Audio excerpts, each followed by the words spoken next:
Salut la machine, j'espère que tu es au top. Dans cette vidéo, on va parler de capteurs. Allez, c'est parti!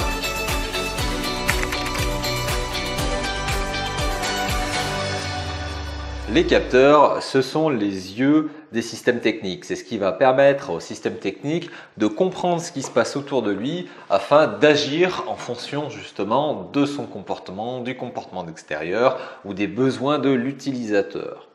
Il va falloir faire la distinction entre un capteur et un appareil de mesure.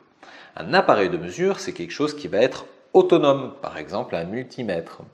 Il aura donc une alimentation, il aura certainement un capteur à l'intérieur, mais aussi assez souvent des afficheurs, des choses comme ça. Bref, un appareil de mesure, c'est un système technique qui comprend un capteur. Ensuite, on va faire la différence entre un capteur et un transducteur. Le transducteur, c'est ce qui va prendre l'information physique et la traduire en quelque chose, par exemple, d'électrique. Maintenant, ce quelque chose d'électrique tel quel, je ne peux peut-être pas l'utiliser, c'est peut-être une résistance qui va varier, donc on va lui rajouter peut-être une petite électronique autour, comme ici sur cette carte-là, et ça va donc nous donner un capteur. Alors on va voir différents types de grandeurs à acquérir, les grandeurs de flux et les grandeurs d'effort. Les grandeurs de flux, ça va être des grandeurs qui vont passer à l'intérieur du système. Ça va être par exemple un débit, un courant. Bref, c'est un passage. Tandis que les grandeurs d'effort, c'est quelque chose qui va venir par exemple appuyer sur mon système. Ça va être tout simplement une force, ça c'est l'exemple vraiment de base, mais ça peut être aussi une pression. Son équivalent électrique, eh bien, c'est la tension. Et bien entendu, en fonction du type de grandeur à acquérir, eh bien, le capteur va se monter dans le système de manière différente, un petit peu comme pour les appareils de mesure. Si je veux mesurer un flux, il faut que je fasse passer ce flux à travers le capteur. Si je veux mesurer un effort, il faut que quelque chose pousse, par exemple, sur mon capteur, entre quelque chose qui ne pousserait pas, par exemple, ici j'ai un capteur d'effort entre la table qui est quelque chose de fixe, et puis mon doigt, quand je pousse, eh bien ici je vais pouvoir mesurer ma grandeur d'effort entre deux points. Une fois que j'ai déterminé le type de capteur dont j'avais besoin et comment j'allais le monter, il va falloir faire attention à ce qu'on appelle la fréquence d'échantillonnage, le milieu dans lequel il est et la gamme de mesure. Ici, j'ai par exemple une fiche technique d'un capteur. Alors la fréquence d'échantillonnage, c'est combien d'informations il va être capable de m'envoyer toutes les secondes.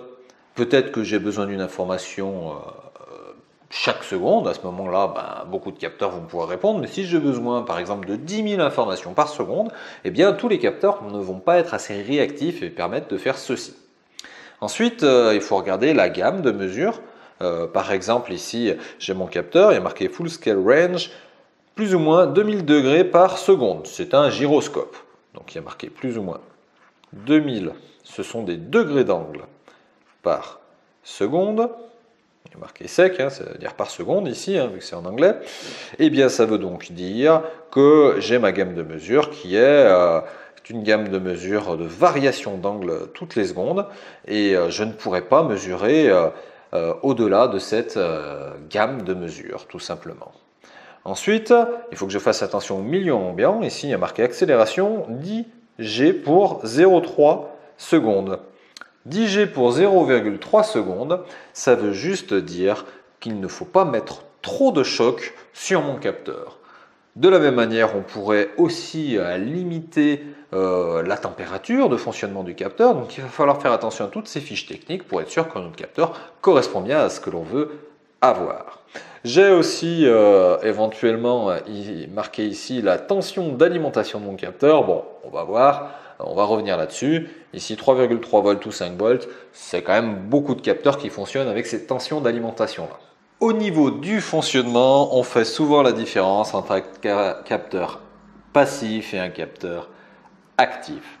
Le capteur passif, la plupart du temps, on peut le reconnaître plutôt facilement. Il n'a que deux fils pour le connecter. On va voir comment ça fonctionne. Tandis que le capteur actif, lui, a souvent plus de fils. Alors là, j'en ai 3, mais je pourrais en avoir plus que ça.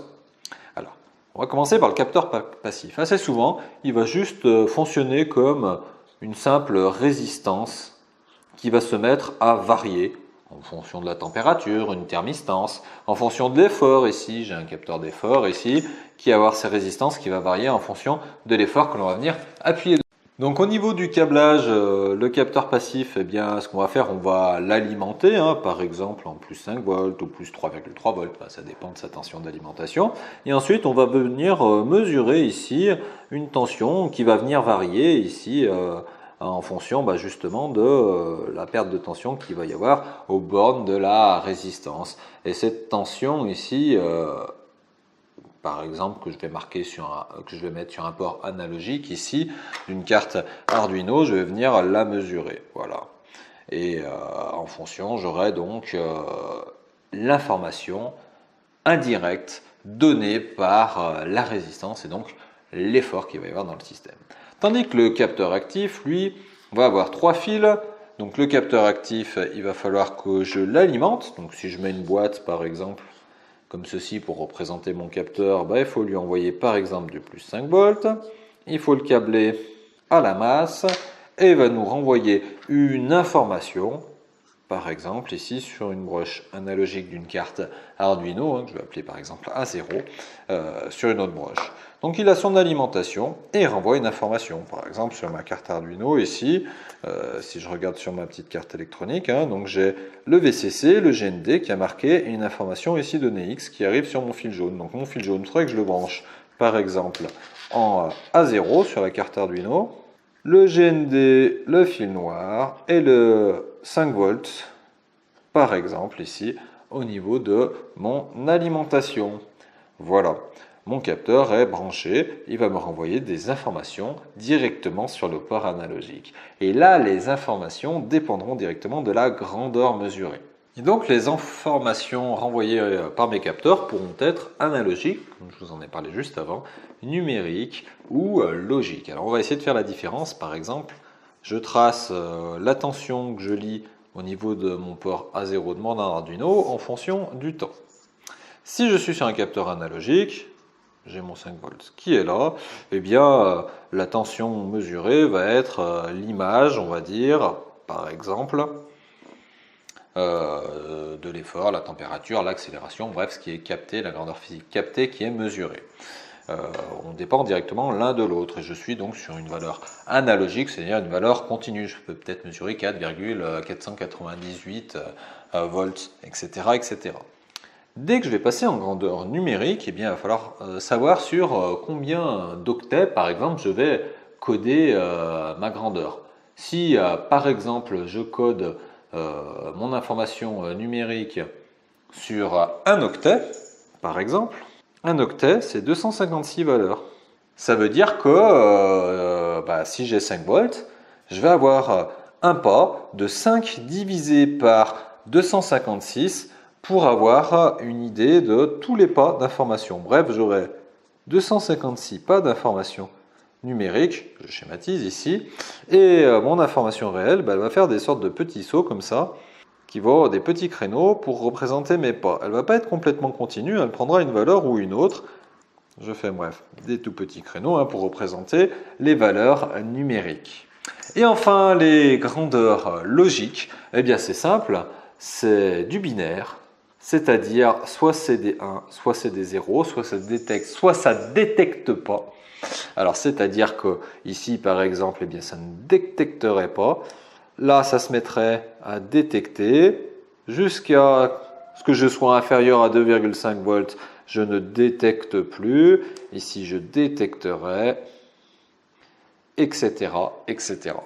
Donc là j'ai la même information qui était initialement analogique que maintenant j'encode en binaire. Voilà. Il n'y a rien de plus à retenir, il faut essayer de garder ces images en tête. Analogique, j'ai toutes les valeurs possibles. Numérique, ça dépend comment je l'encode. Si je l'encode sur un octet, j'ai 256 valeurs. Donc si j'ai 256 valeurs, je ne peux pas prendre n'importe quelle valeur entre 0 et 5 volts. Voilà, j'ai 256 tranches de valeurs.